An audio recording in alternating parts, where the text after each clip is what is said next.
Welcome back, everyone. Today we are Bienvenidos de nuevo. Hoy nos acompaña John Mearsheimer, profesor de la Universidad de Chicago, para hablar de gran estrategia, realismo ofensivo e intentar relacionarlo con los acontecimientos mundiales. Muchas gracias por volver al programa. Thank you very much for coming back on the program. Como siempre, Glenn, Mertamara Keys. So, everyone now seems Así que bueno, ahora todo el mundo parece reconocer que vivimos tiempos en cierto modo históricos. Es decir, la distribución internacional del poder se ha desplazado de Occidente a Oriente muy rápidamente, algo bastante notable por haber ocurrido en tiempos de paz.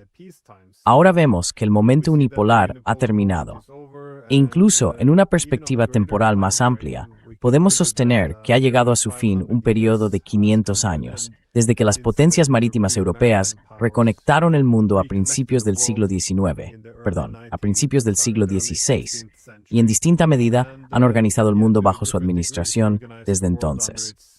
Ahora, la respuesta de Occidente, y yo diría que especialmente de Europa, a estos enormes cambios en curso en la distribución internacional del poder suelen ser estas reacciones estrechas e instintivas.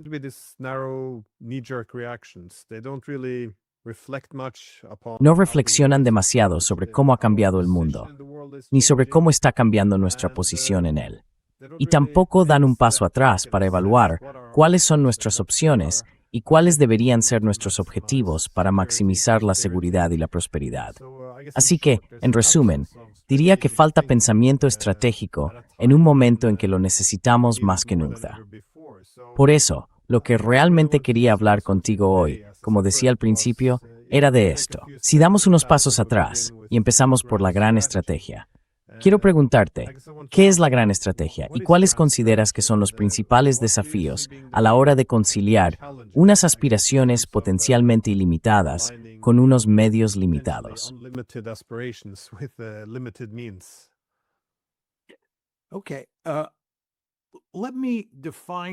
De acuerdo, déjame definir qué entiendo por gran estrategia, porque como bien sabes, Glenn, la gran estrategia puede definirse de distintas maneras.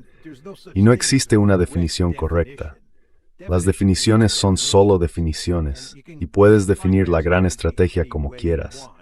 Mi opinión es que las mejores definiciones son las que más te ayudan a entender el mundo. Dicho de otro modo, podrías definir el término gran potencia de forma que incluyera a Irán. Y la pregunta que tienes que hacerte es si crees que eso tiene sentido. Y yo no lo creo. Eso no significa subestimar el poder que tiene Irán, pero no es una gran potencia.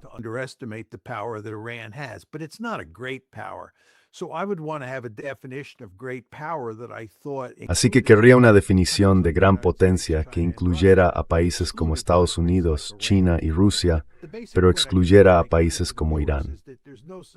Pero el punto básico que quiero dejar claro a los espectadores es que no existe una definición consensuada de lo que es la gran estrategia.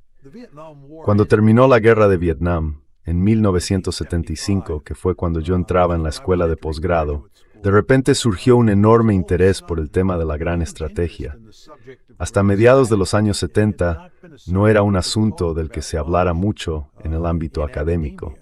Y entonces creció toda una industria alrededor de ese tema.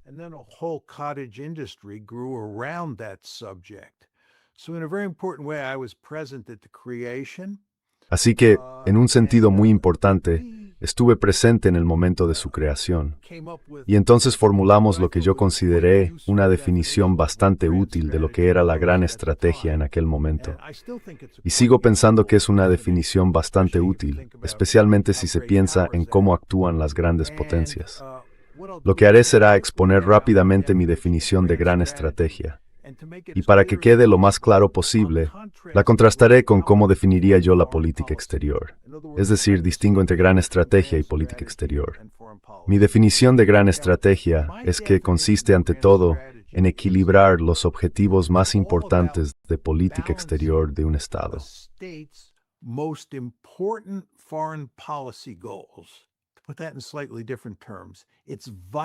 Dicho de otro modo, se trata de vincular los intereses vitales con los medios militares disponibles para alcanzar esos objetivos. Es decir, Primero hay que definir cuáles son los objetivos más importantes de la política exterior, ¿verdad? Los intereses vitales. Y después hay que pensar qué medios militares se tienen para proteger esos objetivos. La política exterior, para mí, no discrimina entre objetivos. Puedes tener muchos objetivos distintos de política exterior. Lo que digo es que la gran estrategia consiste ante todo en identificar los intereses vitales de un Estado. Ahora bien, ¿qué quiero decir exactamente con eso? La pregunta es, ¿por qué zonas del mundo merece la pena luchar y morir? ¿Dónde estás dispuesto a gastar sangre y hierro?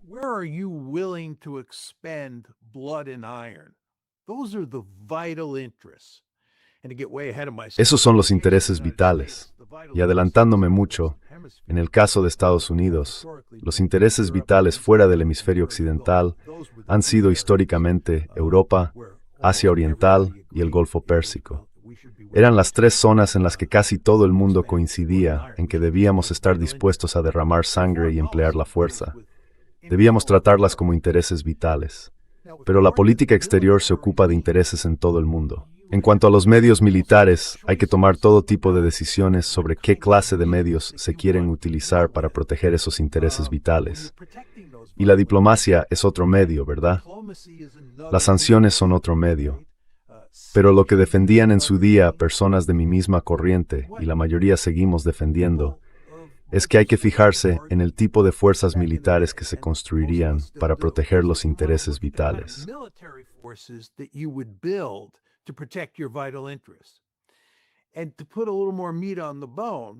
Y para concretar un poco más, hay que elegir entre poder terrestre, poder aéreo y poder naval.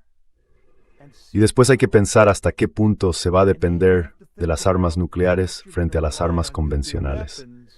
O dicho de otro modo, hasta qué punto se va a depender de la disuasión nuclear frente a la disuasión convencional. Así que lo que digo, Glenn, es que para mí la gran estrategia consiste en determinar cuáles son los intereses vitales de un Estado. ¿Cuáles son las zonas más importantes del mundo? Esas zonas del mundo por las que estás dispuesto a luchar y a morir. Y luego, ¿qué tipo de fuerzas militares construyes para defender tus intereses en esas zonas? Ahora bien, hay una cuestión que he dejado fuera de este análisis y a la que voy a referirme ahora.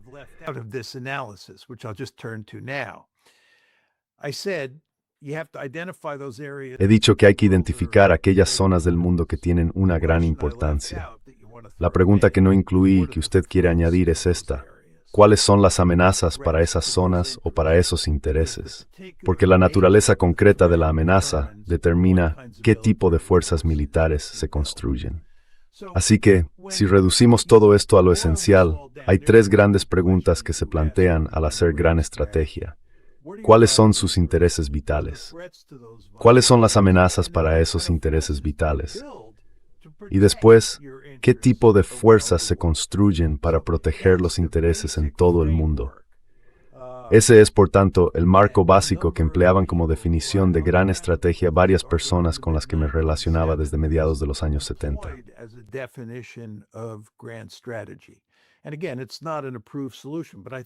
Y de nuevo, no es una definición consensuada, pero creo que resulta muy útil para pensar sobre el tema.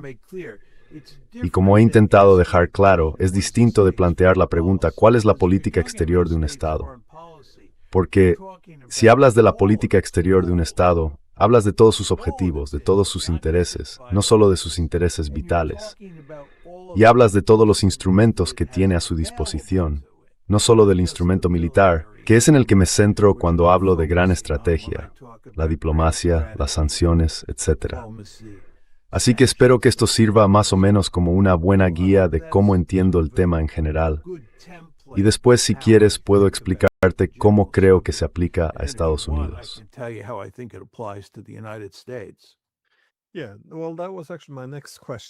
Sí, bueno, esa era precisamente mi siguiente pregunta, porque de nuevo, Estados Unidos tiene que empezar a establecer más prioridades, sobre todo a medida que cambia la distribución del poder. Tiene que centrarse en unas cosas y darles prioridad sobre otras.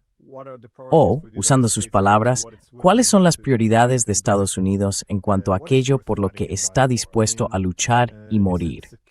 ¿Por qué merece la pena luchar y morir? Quiero decir, se trata de seguridad o de su posición, de su poder en el mundo. Bueno, en este momento Estados Unidos afronta, podemos decir, desafíos, al menos a su poder por parte de China y Rusia. Por supuesto, Oriente Medio también parece estar reorganizándose. ¿Cómo ve el desafío para Estados Unidos a la hora de establecer prioridades y decidir en qué centrarse? Siempre habrá concesiones, dado que los recursos son limitados. Y de nuevo, como usted ha dicho, la necesidad es establecer prioridades ante todo. Así que, no necesariamente qué debería hacer Estados Unidos, sino cuáles dilemas a los que se enfrenta aquí. What are the dilemmas it's facing here?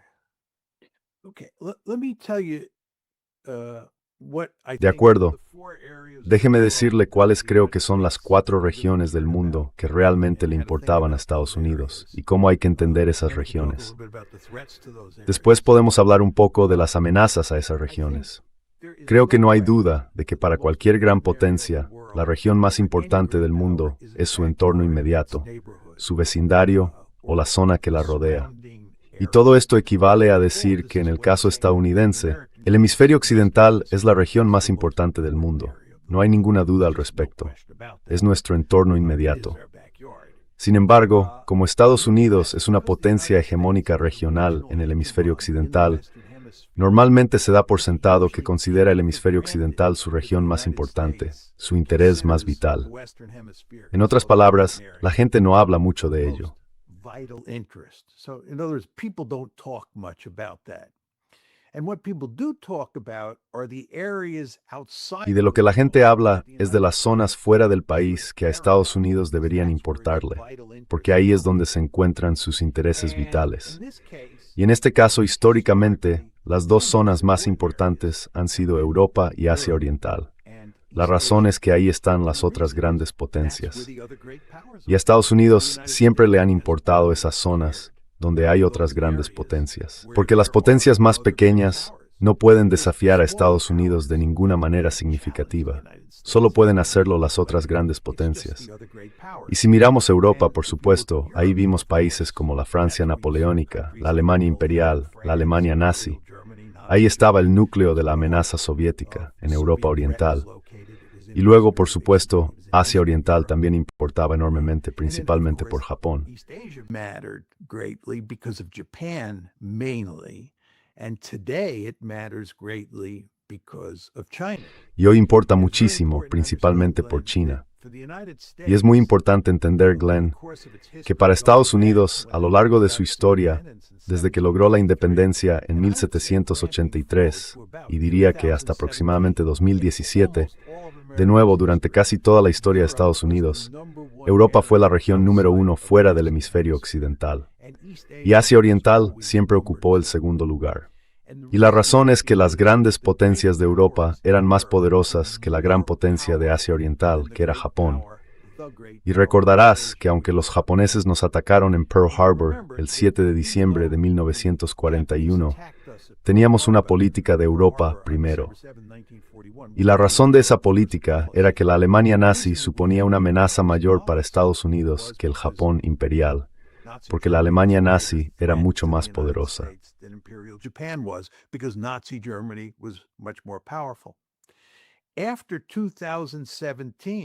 Después de 2017, por primera vez en nuestra historia, la región más importante para Estados Unidos fuera del hemisferio occidental es Asia Oriental, porque China es, con diferencia, la gran potencia más poderosa del planeta después de Estados Unidos. Los rusos, como saben, son la otra gran potencia. Los rusos, los chinos y los estadounidenses, esas son las tres grandes potencias. Pero los rusos son los más débiles de las tres. China es realmente un competidor de igual a igual para Estados Unidos en casi todos los sentidos de esa expresión. Así que, por primera vez en la historia estadounidense, Asia Oriental se ha convertido en la región más importante y Europa tiene una importancia secundaria. Ahora bien, la tercera región de la que no he hablado es el Golfo Pérsico.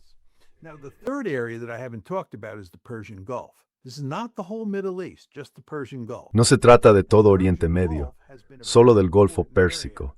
Y el Golfo Pérsico ha sido una zona muy importante para Estados Unidos durante la mayor parte del siglo XX y hasta hoy, porque ahí está el petróleo. Y el petróleo es un recurso tan importante para que la economía internacional funcione. Así que a Estados Unidos siempre le ha importado mucho quién controla el petróleo en Oriente Medio, o dicho de otra manera, quién controla el petróleo en el Golfo Pérsico. Entonces, cuando hablamos de gran estrategia, y mis colegas y yo, ustedes y yo, tenemos gran estrategia, etc., es before, dicha hay 4 regiones del mundo que me importan. 4 areas of the world that matter. First of all, the Western Hemisphere. Second, Europe. Third, East Asia. En primer lugar, el hemisferio occidental, en segundo, Europa, en tercero, Asia Oriental, y después, el Golfo Pérsico. Ahora bien, el gran debate que siempre ha existido en el ámbito de la gran estrategia era cómo pensar en el mundo en desarrollo o en el resto del mundo. Dicho de otro modo, ¿compites en zonas donde no hay grandes potencias ni petróleo? Por ejemplo, ¿África le importa a Estados Unidos en términos de sus intereses vitales básicos? Y la respuesta que daría alguien como yo es que no. ¿Qué pasa con una zona como el suroeste de Asia, India, Pakistán, esa región del mundo durante la Guerra Fría?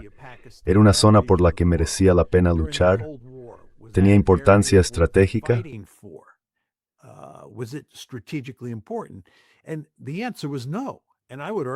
Y la respuesta fue no. Y yo diría que la respuesta sigue siendo no hoy en día. Me cuesta imaginar a Estados Unidos derramando sangre y empleando su poderío militar en el suroeste de Asia. Bien, ahora, el mejor ejemplo para ilustrar esto, Glenn, es la Guerra de Vietnam. Comparemos cómo pensaban los estadounidenses durante la Guerra de Vietnam, desde el punto de vista de la gran estrategia, con cómo piensan hoy sobre el sudeste asiático. El sudeste asiático era, o es, donde está situado Vietnam. Y durante la Guerra de Vietnam, básicamente todos los realistas sostenían que era extraordinariamente insensato que Estados Unidos luchara en el sudeste asiático, que luchara en Vietnam. No tenía ningún sentido estratégico.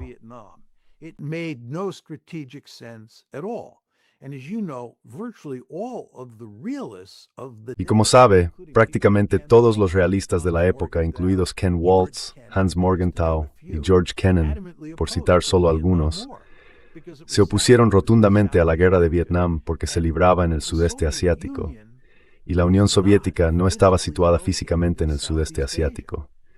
De hecho, la Unión Soviética estaba en el nordeste asiático. Por tanto, cuando Estados Unidos combatió en la guerra de Corea, en el nordeste asiático, que está justo al lado de la Unión Soviética, todo el mundo entendía que Corea era una zona estratégicamente importante para el mundo, y tenía sentido estratégico que Estados Unidos contuviera a la Unión Soviética en el nordeste asiático. Pero esa lógica no se aplicaba al sudeste asiático, porque la mayoría de los realistas o estudiosos de la gran estrategia no consideraban que el sudeste asiático fuera un interés vital. By most realists or students of grand strategy. However, if you look at Southeast Asia today, sin embargo, si observamos el sudeste asiático hoy, debido al ascenso de China y al hecho de que China es el estado que más preocupa a Estados Unidos actualmente en Asia Oriental, y ya no la Unión Soviética, como durante la Guerra Fría, ahora nos encontramos con una situación en la que Estados Unidos considera toda Asia Oriental una amenaza vital, un interés vital, y considera que China y la hegemonía china en Asia Oriental son una amenaza para los intereses nacionales estadounidenses. Así que se ve que hay que reflexionar muy detenidamente sobre qué zonas del mundo se consideran intereses vitales. Después, hay que pensar cuáles son las amenazas para esos intereses. Y luego hay que pensar qué tipo de fuerzas militares hay que construir para hacer frente a esas amenazas.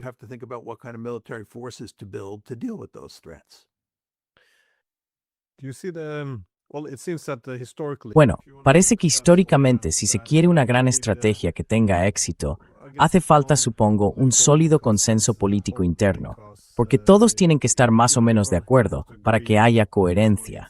A menudo, esto requiere que los acontecimientos en el mundo evolucionen despacio, para que los políticos puedan adaptarse. Y por supuesto, también hace falta cohesión política. Sin embargo, ahora vemos más bien lo contrario. El mundo gira muy deprisa y, además, la cohesión política interna se está fragmentando, no solo en Estados Unidos, también en Europa. Como resultado, ¿cómo puede Estados Unidos formular una gran estrategia clara y que tenga éxito? Porque parecería que todo está un poco en el aire. Entonces, ¿debería Estados Unidos dar prioridad a Europa? Ya sabe, algunos dirían que eso es lo que hemos hecho tradicionalmente.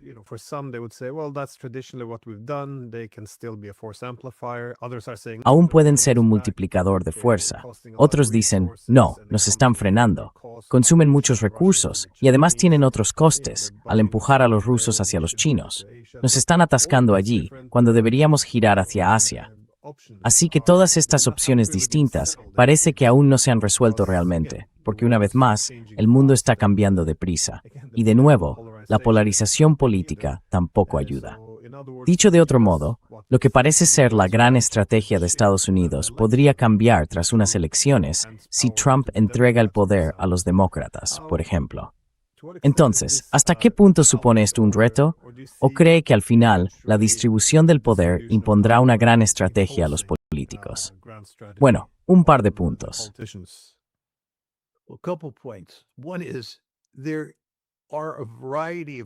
Una de ellas es que hay diversas grandes estrategias entre las que se puede elegir, de las que no hemos hablado, y no existe un acuerdo definitivo sobre cuál debería ser la gran estrategia estadounidense. Para ilustrarlo, una de las 4 grandes estrategias entre las que Estados Unidos puede elegir es el aislacionismo. El aislacionismo sostiene que no hay ninguna región del mundo, fuera de Estados Unidos, por la que merezca la pena luchar y morir. Es muy importante entenderlo. En el periodo previo a la Segunda Guerra Mundial, Estados Unidos era un país profundamente aislacionista. Franklin D. Roosevelt no pudo apartar a Estados Unidos del aislacionismo de ninguna manera significativa hasta que ocurrió Pearl Harbor, el 7 de diciembre de 1941. Y fue porque todo tipo de estadounidenses pensaban que lo que sucedía en Europa no tenía ninguna importancia estratégica para Estados Unidos. Is of no strategic importance to the United States. I want to contrast this with foreign policy. Quiero contrastar esto con la política exterior. Esto no quiere decir que los aislacionistas creyeran que Estados Unidos no tenía intereses en Europa, o que no los tenía en Asia Oriental, donde el Japón imperial estaba causando estragos. Sí tenía intereses, pero no eran intereses vitales. Y por tanto, la mayoría de los estadounidenses creía que no merecía la pena derramar sangre y gastar recursos para luchar contra la Alemania nazi o el Japón imperial. Quiero que piensen en eso. Recuerden que Estados Unidos está separado del resto del mundo por 2 enormes fosos, y es muy difícil que cualquier país de Europa o de Asia Oriental alcance a Estados Unidos.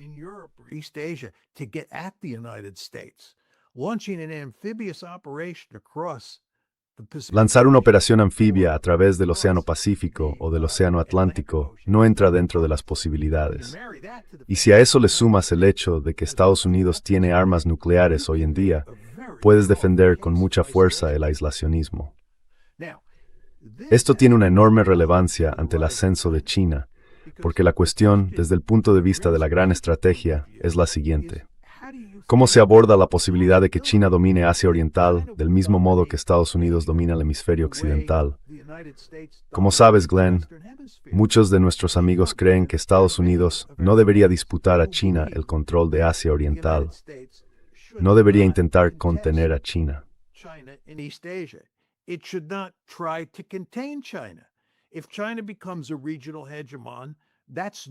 Si China se convierte en una potencia hegemónica regional, no pasa nada.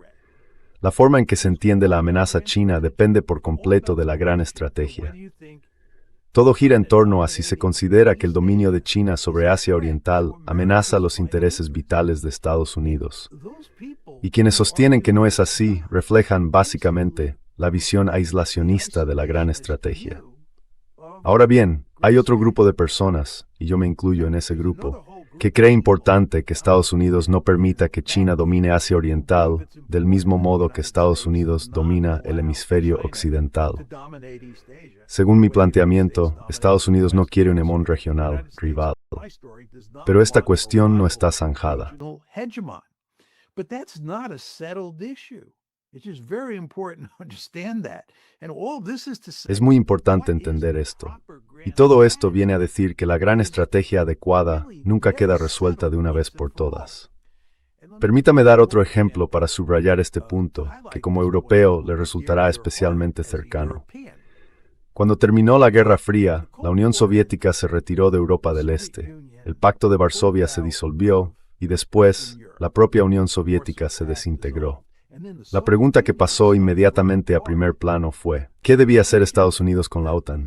¿Qué debía ocurrir con la presencia militar estadounidense en Europa? En realidad, había dos corrientes de pensamiento al respecto.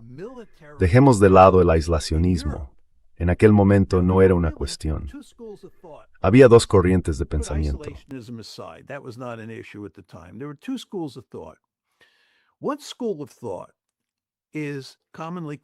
Una corriente de pensamiento se conoce habitualmente como equilibrio desde ultramar, y es una visión que comparto, ¿de acuerdo?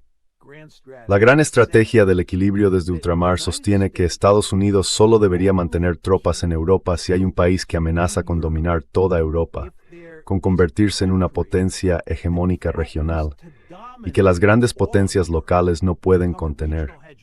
En otras palabras, Estados Unidos tuvo que permanecer en Europa después de la Segunda Guerra Mundial porque la Unión Soviética amenazaba con dominar toda Europa. Y a finales de los años 40 y principios de los 50, no había países de Europa Occidental que pudieran unirse para contener a la Unión Soviética. Así que Estados Unidos tuvo que intervenir sobre el terreno y equilibrar o contener a la Unión Soviética.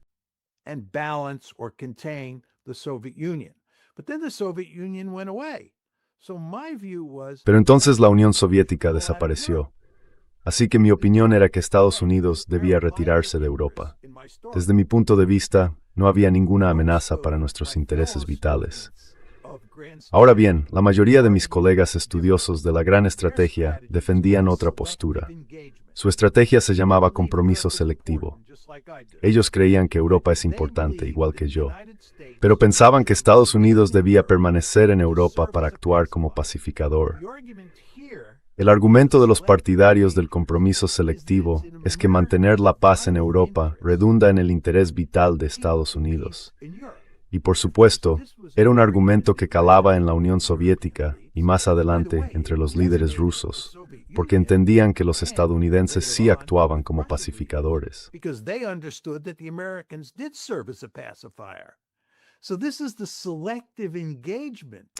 Así que esta es la gran estrategia de compromiso selectivo. Yo no estaba a favor de la gran estrategia de compromiso selectivo. Me interesaba retirar a los estadounidenses de Europa, traerlos de vuelta a casa, gastar menos dinero en defensa y gastar más en la población estadounidense. Así que se puede ver lo diferentes que son el compromiso selectivo y el equilibrio desde fuera de la región a la hora de abordar Europa.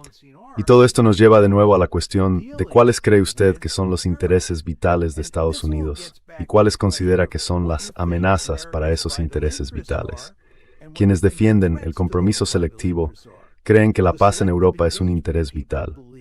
Los partidarios del equilibrio, desde fuera de la región, como yo.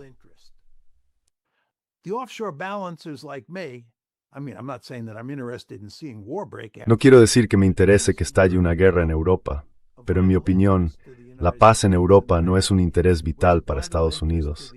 Lo que sí es un interés vital para Estados Unidos, en mi opinión, es asegurarse de que ningún país, ya sea la Unión Soviética, la Alemania nazi, la Alemania imperial o la Francia napoleónica, domine toda Europa como nosotros dominamos el hemisferio occidental. Así que se hacen una idea de las distintas formas en que la gente piensa sobre la gran estrategia. Y mi último punto, perdón por extenderme, es que hemos hablado de aislacionismo, de equilibrio desde fuera y de compromiso selectivo. La cuarta gran estrategia es la hegemonía global.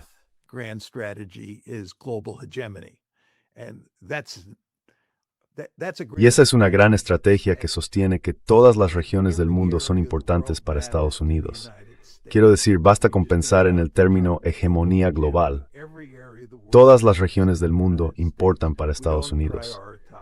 No establecemos prioridades, vemos amenazas en todas partes y desarrollamos fuerzas militares para hacer frente a cualquier amenaza potencial que pueda surgir.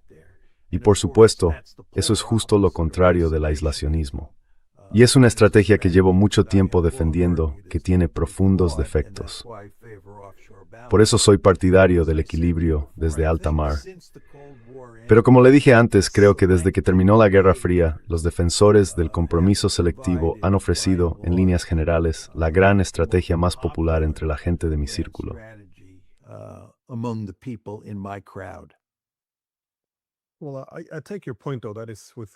Bueno, entiendo lo que plantea. Como ha dicho, en gran estrategia hay que establecer prioridades y reconocer los dilemas. Por supuesto, está muy bien ser un pacificador en Europa, pero si se opta por eso, tiene un coste. Es decir, quedan menos recursos en casa para reconstruir o fortalecer Estados Unidos. Además, el giro hacia Asia será menos viable. Así que sí, todo depende de cómo se perciban las amenazas y de qué prioridades se establezcan para afrontarlas. Pero permítame preguntarle una cosa. Ha mencionado que cree que Estados Unidos debería disputar el intento de China de convertirse en una potencia hegemónica regional. De hecho, como ha dicho, eso también está integrado en su teoría del realismo ofensivo, que sostiene que los estados buscan maximizar su poder. Así que, si pueden alcanzar la hegemonía para garantizar su seguridad, irán a por ella. Perdón por simplificar demasiado la teoría. Creo que eso es correcto. Sí, pero me preguntaba si podría beneficiar a Estados Unidos que hubiera algún tipo de hegemonía china en Oriente. Es decir, algunos sostendrían que la caída de la Unión Soviética, esa hegemonía, tuvo un coste enorme para Estados Unidos. Por ejemplo, su colega y amigo Stephen Walt estaba diciendo, he olvidado en qué libro fue, pero escribió que el principal problema para Estados Unidos, después de la Guerra Fría, era que se convirtió esencialmente, creo que él lo describía así, en un gorila de 250 kilos sin ningún freno, y el problema sería que golpearía en todas direcciones, agotaría sus recursos y se ganaría muchos enemigos. Y pienso que hay algo de razón en eso.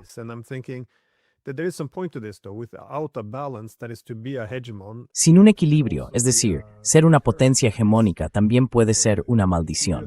Es decir, si Estados Unidos puede hacer cualquier cosa, eso significa que puede estar en todas partes. No tiene por qué centrarse en estas prioridades. No tiene por qué pensar estratégicamente tanto.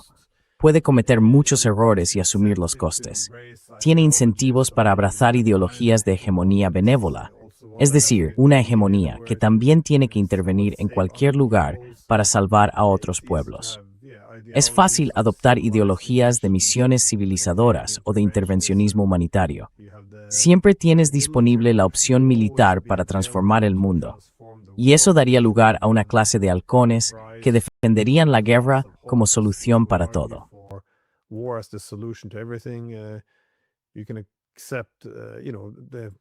Se puede aceptar, ya sabes. Si hubiera que gestionar toda la periferia, veríamos cómo se vacía el núcleo. La diplomacia empezaría a flaquear, faltaría disciplina fiscal y la brújula moral se vendría abajo. Solo estoy pensando en voz alta. En conjunto, eso agotaría los recursos e incentivaría un equilibrio colectivo por parte de las otras potencias, aunque no sean grandes potencias en un sistema unipolar. Pero no sería un argumento para decir que la propia hegemonía no ha sido buena para Estados Unidos. De nuevo, como sugieren los realistas, si los estados no se contienen a sí mismos, y eso supone un problema, no redundaría en interés de Estados Unidos estar limitado. Si todo el mundo está a los pies de Estados Unidos, si es la única gran superpotencia del mundo, ¿no vería usted muchos problemas para Estados Unidos? Parece que podría traer el desastre.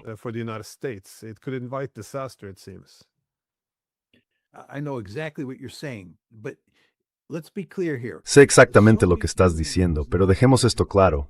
La Unión Soviética no era una potencia hegemónica. Estados Unidos permaneció en Europa tras el final de la Segunda Guerra Mundial con el propósito de contener a la Unión Soviética. Y por supuesto, la Unión Soviética fue contenida. Nunca dominó toda Europa. no era una potencia hegemónica regional. Y mi argumento es que no quieres que China sea una potencia hegemónica regional. Mi argumento es que la mejor situación para Estados Unidos es ser la única potencia hegemónica regional del planeta. Ahora bien, creo que la cuestión que planteó Steve Walt y que tú estás planteando, con la que no estoy en desacuerdo, es una cuestión algo distinta. Y es que Estados Unidos necesitaba algunas grandes potencias rivales. No una potencia hegemónica regional rival, sino una gran potencia rival, como la Unión Soviética o como China y Rusia hoy, para ver que se descontrole. To prevent it from spinning out of control. And I think the key point. Y creo que la cuestión clave aquí es que cuando la Unión Soviética se desintegra, termina la Guerra Fría. La Unión Soviética se desintegra y es sustituida por un Estado ruso muy debilitado. Y ese Estado ruso no puede considerarse una gran potencia. Estamos en el momento unipolar y no hay nadie, o casi nadie, que pueda poner límites a Estados Unidos. Además, Estados Unidos no tiene que establecer prioridades. Por eso se puede defender muy bien que la gran estrategia que adopta Estados Unidos, una vez que se convierte en la potencia unipolar, es la hegemonía global, o lo que quienes pensamos así a veces llamamos hegemonía liberal. Y sentimos que apenas había controles y contrapesos sobre nosotros.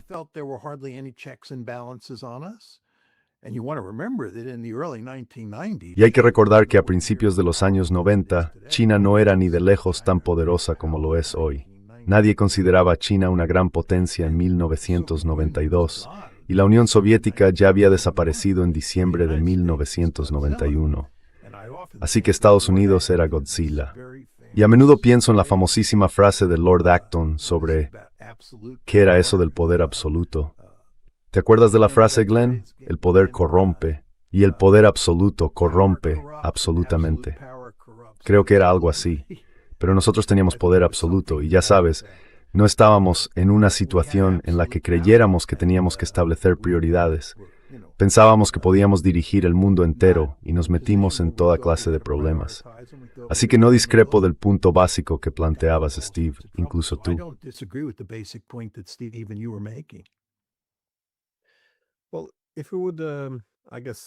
Bueno, si nos quitáramos, por así decirlo, los zapatos estadounidenses y nos pusiéramos los rusos, ¿cómo valorarías sus opciones estratégicas?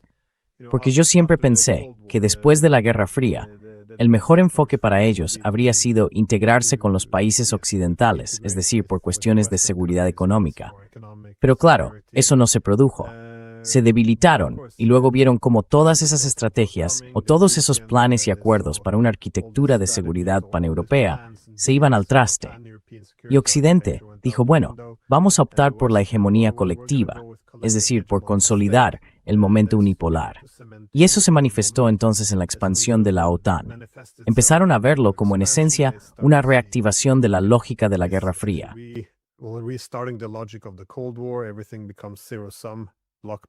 Todo vuelve a convertirse en una política de bloques de suma cero.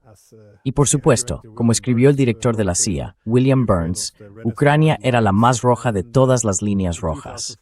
Y en 2014 se produjo este enorme cambio. Decidieron, de acuerdo, este es el momento de mantenernos firmes.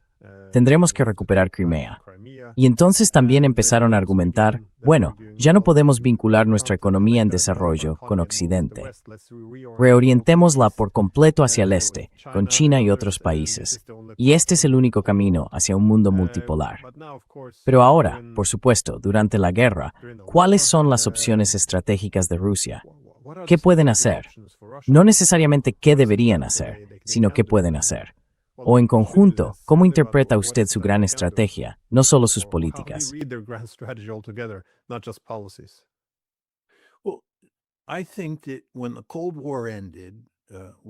Creo que, cuando terminó la Guerra Fría, lo que los rusos querían hacer era crear algún tipo de arquitectura de seguridad en Europa en la que estuvieran plenamente integrados y que produjera un orden estable en el continente.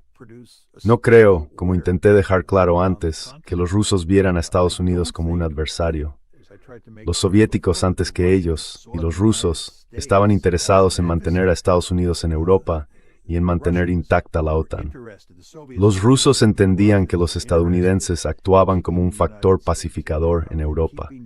Y eso era especialmente importante con respecto al problema alemán, porque cuando termina la Guerra Fría, por supuesto Alemania se reunifica y a los rusos eso les importa. Pero es un problema mucho menor si los estadounidenses están allí.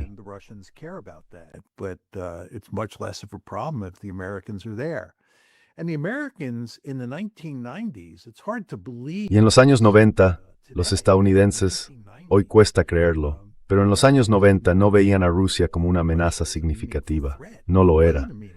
Y como digo a menudo, la ampliación de la OTAN en los años 90 no tenía como objetivo contener a Rusia. Era la era de la hegemonía global o de la hegemonía liberal. Y Estados Unidos estaba interesado en extender hacia el este la OTAN, la Unión Europea y otras instituciones. Nos interesaba promover la democracia mediante las revoluciones de colores en Europa del Este, y no creo que estuviera dirigido contra Rusia. Creo que principalmente intentábamos extender a Europa del Este el orden que existía en Europa Occidental durante la Guerra Fría, y de forma insensata no quisimos integrar a los rusos en ese orden.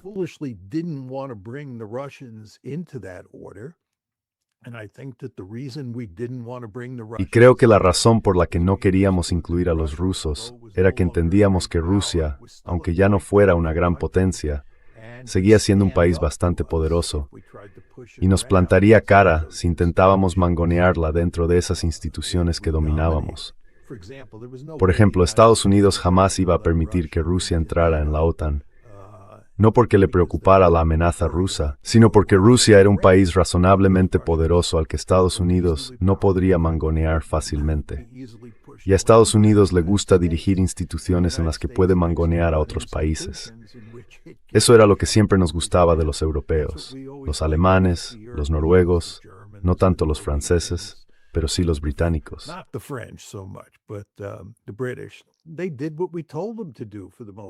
Hicieron, en gran medida, lo que les dijimos que hicieran. Con los rusos no habría sido así, así que no queríamos a los rusos en la OTAN.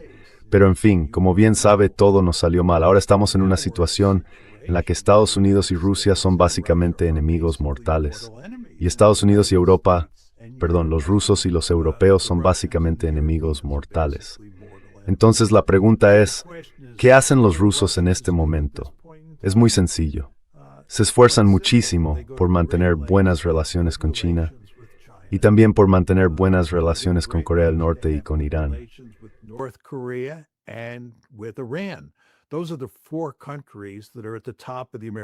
Esos son los 4 países que encabezan la lista de objetivos de Estados Unidos: China, Rusia, Irán y Corea del Norte. Y como era de esperar, los rusos están trabajando con los otros 3 países. Vemos todo tipo de indicios de que hoy hay tropas norcoreanas en Rusia que podrían estar implicadas en una ofensiva en la parte norte de Ucrania. No se sabe con certeza, pero ya han combatido antes en Ucrania del lado ruso. Así que esto no sorprende en absoluto. Y hay todo tipo de indicios de que los rusos y los chinos están ayudando a los iraníes. Así que creo que en este momento, desde el punto de vista ruso, contrarrestar a Estados Unidos tiene una importancia enorme. Countering the United States is of enormous importance. Y además, lo que tienen que hacer y lo que están intentando hacer es provocar problemas dentro de la propia Europa. Exacto. Los rusos ven a los europeos como un enemigo y quieren hacer todo lo posible por sembrar la discordia en Europa y generar problemas allí de cara al futuro, para que Europa no pueda causarles problemas a ellos. Y por último, creo que harán todo lo posible por convertir Ucrania en un estado residual disfuncional que no pueda amenazarlos. Pero creo que por el momento, esos son los objetivos principales de Rusia. No los únicos, pero sí los principales.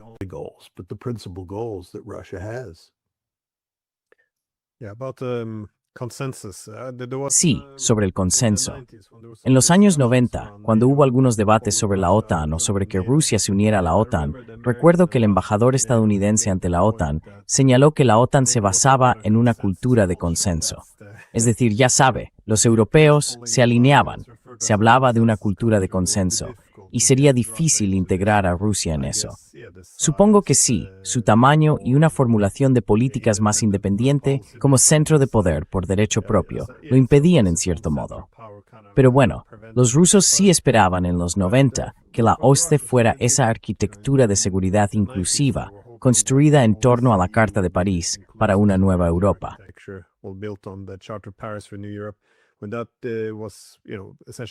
Cuando aquello quedó, digamos, prácticamente vacío de contenido con la ampliación de la OTAN, primero Yeltsin y después Putin sugirieron que Rusia podía entrar en la OTAN.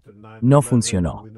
Después del 11 de septiembre, sabemos que Putin quiso ser el primero en llamar a Bush y decirle, busquemos una forma de cooperar, situándonos esencialmente en el mismo bando. Eso no impidió otra ronda de ampliación de la OTAN. En 2008, con Medvedev, propusieron esta nueva arquitectura de seguridad europea. Se desestimó sin más. En 2010 querían la Unión Europea-Rusia. También los europeos le echaron un jarro de agua fría, y para 2014 aquello fue, en cierto modo, el punto de ruptura.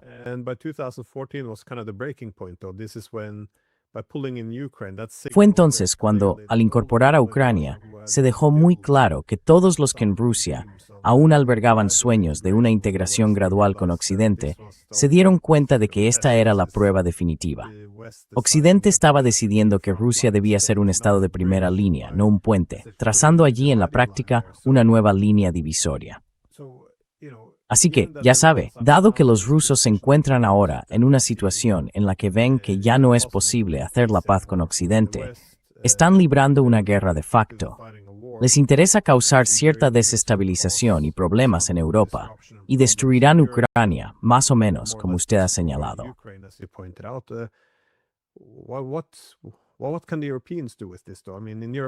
Pero ¿qué pueden hacer los europeos con esto? Quiero decir, en Europa están observando a los estadounidenses, cómo ven el mundo, cómo tienen que adaptarse. Ven la posición que tienen los rusos, es decir, los incentivos que tienen, cómo deberían establecer sus prioridades. Quiero decir, bueno, ¿cómo ve usted las opciones europeas en todo esto? Porque no sé, hay un límite firme.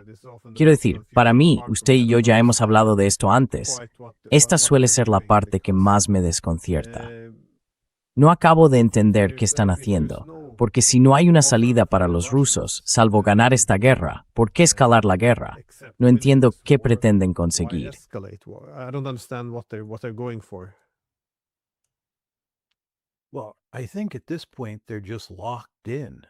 Bueno, creo que a estas alturas están bloqueados y dando tumbos. Es difícil ver qué alternativa tienen. Es difícil para ellos ver qué otra estrategia podrían seguir. Los costes hundidos aquí son enormes.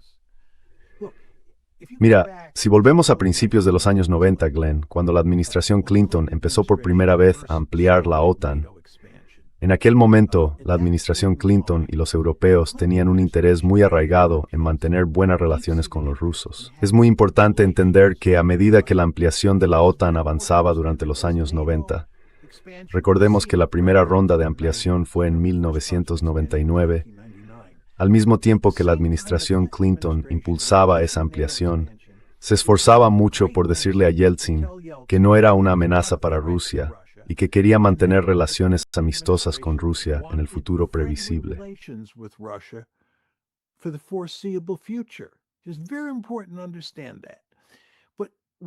Es muy importante entender eso.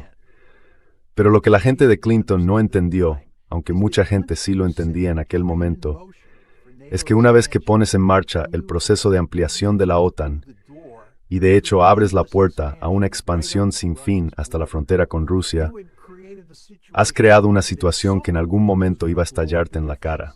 Personas como Kennan lo dijeron alto y claro. Pero la administración Clinton y las administraciones posteriores pensaban que los europeos no querían en esa lógica, porque se podían tener los toros.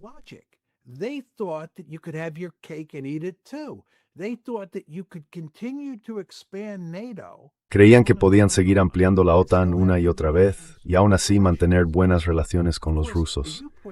Claro, como señalas, eso les estalló en la cara en 2014. Pero estaban tan comprometidos con la idea de que la ampliación de la OTAN era algo maravilloso, de que países como Ucrania tenían derecho a convertirse en miembros de la alianza y de que no podía haber nada que se interpusiera en ese camino, que tenían que seguir adelante. Así que, después de 2014, no dieron marcha atrás. Los europeos y los estadounidenses siguieron avanzando. Luego llegamos a finales de 2021. Estamos un par de meses de que estalle la guerra, el 24 de febrero de 2022, ¿verdad? On February 24th, 2022, right? The Russians are desperately trying to work out some. Los rusos están intentando desesperadamente encontrar algún tipo de solución diplomática para que Ucrania no entre en la OTAN y no haya una guerra. Pero los europeos y los estadounidenses simplemente no escuchan. No intentan llegar a un acuerdo con los rusos. Es realmente bastante asombroso. Basta con volver a ver las imágenes de la Conferencia de Seguridad de Múnich de febrero de 2022, el año en que estalló la guerra. Al ver a los líderes estadounidenses y europeos, queda muy claro que no les preocupa que estalle una guerra, ¿de acuerdo? Así que lo que vemos aquí es que los europeos están tan profundamente comprometidos con la expansión de la OTAN y tan profundamente opuestos a la idea de que Rusia pudiera impedir que eso ocurra, que han llegado a un punto en el que casi no pueden dar marcha atrás. Solo tienen que seguir avanzando. Los que smoked is that is your purse and no ante or das through kind. The sunk costs are just so great. And that's the reason you see. Y esa es la razón por la que hoy prácticamente no se ve ninguna evidencia de que aunque la guerra va mal para los ucranianos, y aunque los estadounidenses están reduciendo su compromiso con Europa y con la guerra de Ucrania, los europeos tengan capacidad para sentarse y decir, las cosas no han ido bien, estamos en serios problemas, es hora de reflexionar sobre esto y de plantear una nueva política. No se ve nada de eso. Es simplemente más de lo mismo.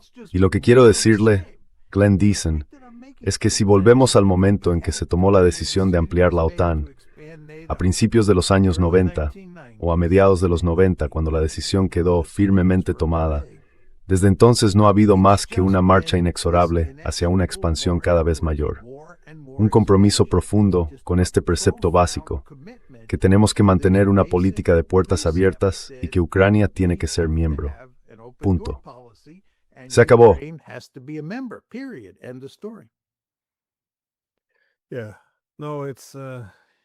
Sí, no, es eso.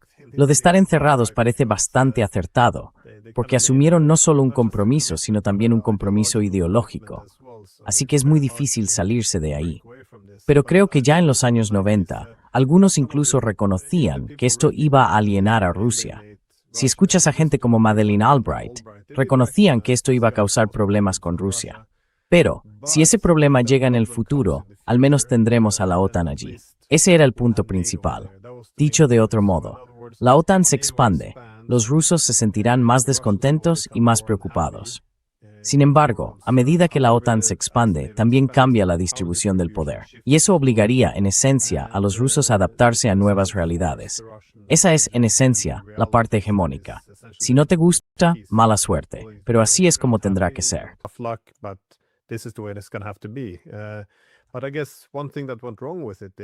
Pero supongo que una de las cosas que salió mal es que sí, si el continente europeo estuviera aislado en el mundo, pero en la periferia está el ascenso de otras potencias, principalmente China, diría yo.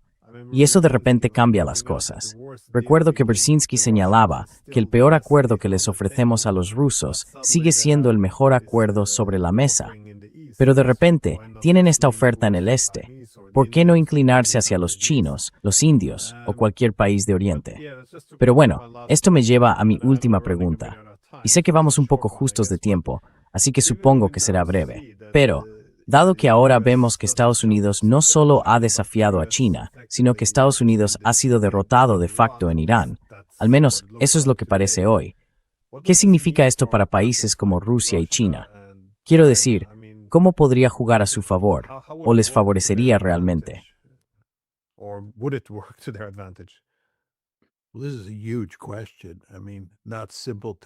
Bueno, esta es una cuestión enorme. Quiero decir, no es fácil de responder.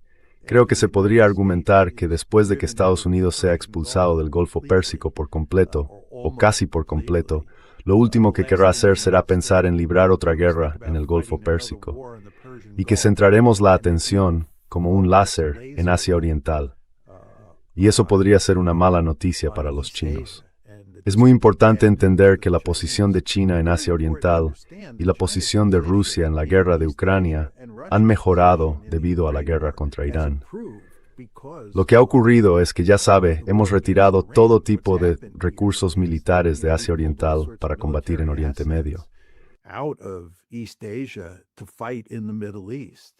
And if you look at our Navy, which is really only... Y si miramos nuestra armada, que en este momento, dado el limitado número de buques que tenemos, solo es realmente capaz de combatir en un teatro de operaciones cada vez, y vemos el desgaste que está sufriendo la Armada estadounidense en esta guerra del Golfo Pérsico, está bastante claro que eso beneficia a China. Las fuerzas militares estadounidenses en Asia Oriental se han debilitado mucho. Y por cierto, por eso Estados Unidos habla ahora de dar más importancia a las armas nucleares tácticas. Estados Unidos está hablando de cambiar su doctrina. Creo que la última vez que pusimos el énfasis en las armas nucleares tácticas fue en la década de 1950, cuando la administración Eisenhower estaba al mando. The Eisenhower administration was in control, but here we are talking about emphasizing tactical nuclear weapons. Pero aquí estamos hablando de dar más importancia a las armas nucleares tácticas, porque hemos deteriorado gravemente nuestra disuasión convencional en lugares como Asia Oriental. Así que creo que a corto plazo esto ha beneficiado a China por esas razones. Pero creo que a largo plazo puede que Estados Unidos, cuando termine este desastre en el Golfo Pérsico, acabe centrando mucha más atención en Asia Oriental de la que ha dedicado, sin duda, en los últimos meses. Pero hay un punto clave que conviene tener presente, Glenn. Estados Unidos es un país increíblemente poderoso. Y lo que está ocurriendo en el Golfo y lo que está ocurriendo en Ucrania no va a debilitar a Estados Unidos en términos de su poder real. We're going to remain as powerful as ever in terms of... Seguiremos siendo tan poderosos como siempre en cuanto a nuestras capacidades. Donde estamos en serios problemas es más bien en nuestra capacidad de usar ese poder, de proyectarlo, de ganarnos amigos y aliados en todo el mundo. Todo eso ha quedado gravemente dañado como consecuencia de este fiasco en Irán y también del fiasco de Ucrania. No hay ninguna duda al respecto. Pero no hay que saber el hecho de que Estados Unidos sigue siendo un país extraordinariamente poderoso y seguirá siéndolo en el futuro. Esto es comparable a lo que ocurrió en Vietnam. Se unió en Vietnam.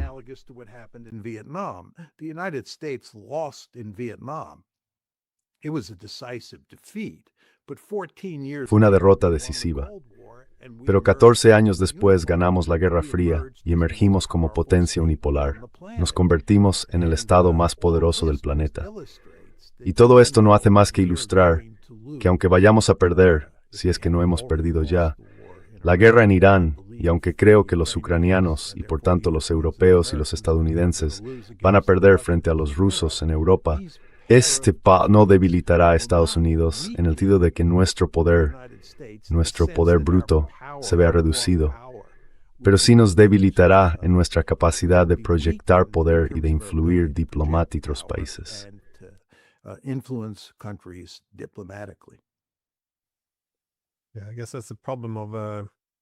Sí, supongo que ese es el problema, de entender la seguridad en términos de suma cero absoluta, también cuando se define como derrotar a los adversarios.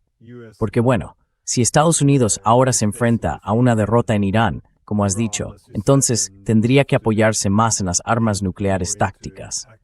Lo mismo se ve en Europa, cuando empezaron a reconocer que probablemente serán derrotados en Ucrania, y Estados Unidos se está retirando un poco del continente. De repente, se oye a los alemanes y a los polacos empezar a tontear con las armas nucleares, igual que en Asia.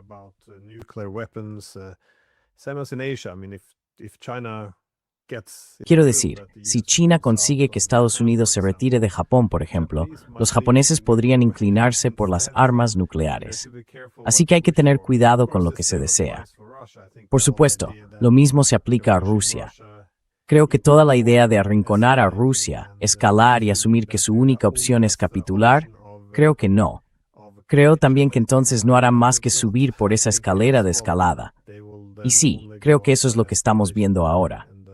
Pero en fin, ¿tienes alguna reflexión final antes de terminar? Do you have any final thoughts before we wrap up? I would just say we live in very dangerous times. No question. Yo solo diría que vivimos tiempos muy peligrosos. No hay duda de eso. Lo que dices sobre Japón me recuerda que Vladimir Putin visitó recientemente las Islas Kuriles del Sur que los japoneses dicen que les pertenecen. Y esto, por supuesto, enfureció mucho a los japoneses. Y esto simplemente le indica que las relaciones entre Japón y Rusia son terribles hoy en día. Y esto se debe en gran medida a que los japoneses se han puesto recientemente del lado de los ucranianos frente a los rusos. Pero además, los norcoreanos lanzaron recientemente un misil que cayó en las aguas justo al oeste de Japón. Y por otra parte, Japón y China tienen hoy relaciones terribles, debido a unos comentarios que hizo el primer ministro japonés y que enfurecieron a los chinos. Así que aquí tenemos a Japón, que tiene problemas importantes con Rusia. You have Japan that has significant problems with Russia, North Korea, and China, and at the same time Corea del Norte y China. Y al mismo tiempo Estados Unidos, que se supone que debe proporcionar un paraguas de seguridad y que sin duda extiende su paraguas nuclear sobre Japón, ha retirado fuerzas de Japón y de Corea del Sur, y en los últimos meses ha apartado su atención de Asia por la guerra contra Irán. Y la pregunta que hay que hacerse es, ¿qué lección van a extraer los japoneses de todo eso? Y esto nos lleva a toda la cuestión de una posible proliferación nuclear en Japón y a dónde puede conducir. Así que hoy se pueden contar todo tipo de historias sobre cómo las cosas van de mal en peor, en lugar de bien en mejor, no solo en el Golfo y en Ucrania, sino también ahora en Asia Oriental. Estamos en serios problemas en muchos lugares distintos, donde el potencial de desastre es enorme. Also, Putin make the point that from now on, Así que Putin señala que a partir de ahora empezarán a incautarse de barcos europeos, dado que los europeos han incurrido en piratería. Así que, como decías, todo se está descontrolando en espiral. Lo habitual es que ante grandes cambios en la distribución del poder, solo se establezca un nuevo orden después de una gran guerra. Es entonces cuando todos han quedado desangrados.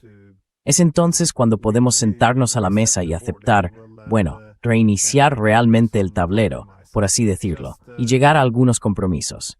Uno esperaría que hubiera alguna gran diplomacia entre potencias, en la que todos nuestros líderes se reunieran e intentaran resolver algo antes de que todos saquemos las armas. Por desgracia, no hay mucho precedente histórico para eso. En fin, como siempre, muchas gracias. Aprecio muchísimo tus perspectivas y tus opiniones sobre la gran estrategia, y especialmente sobre el realismo ofensivo. Así que gracias de nuevo. De nada, Glenn. You're welcome, Glenn. Thank you. Gracias por invitarme.